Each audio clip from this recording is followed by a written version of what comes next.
दोस्तों, आप सभी ने माइकल जॉर्डन का नाम तो सुना ही होगा। ये बास्केटबॉल के फेमस खिलाड़ी हैं जिन्होंने अपनी कठिन मेहनत के बलबूते पर ये सफलता प्राप्त की।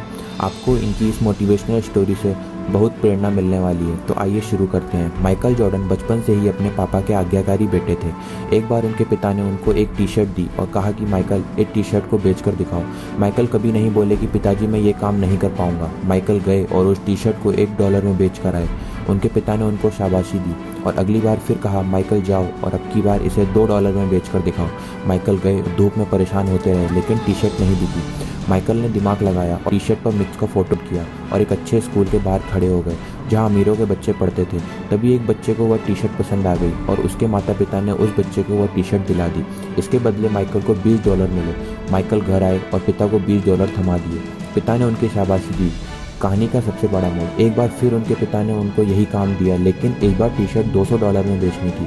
माइकल ने मना नहीं किया और बेचने निकल गए। तभी माइकल को पता चला कि हॉलीवुड की एक फेमस एक्ट्रेस बगल के किसी शहर में आई हुई है। माइकल बिना टिकट ट्रेन से सफ़र करके चले गए और लोगों की भीड़ को चीरते हुए निकल गए और सीधे एक्ट्रेस के पास पहुंचे। सिक्योरिटी गार्ड ने उनको रोकने की कोशिश की लेकिन वह वहां पहुंच चुके थे। माइकल के मासूम चेहरे को देखकर एक्ट्रेस ने उनको ऑटोग्राफ दे दिया। माइकल वापस आए और चौराहे पर आकर टी शर्ट को बेचने लगे। कुछ ही देर में वहां लोगों की भीड़ जमा हो गई। हर कोई वह टी शर्ट खरीदने के लिए आतुर था।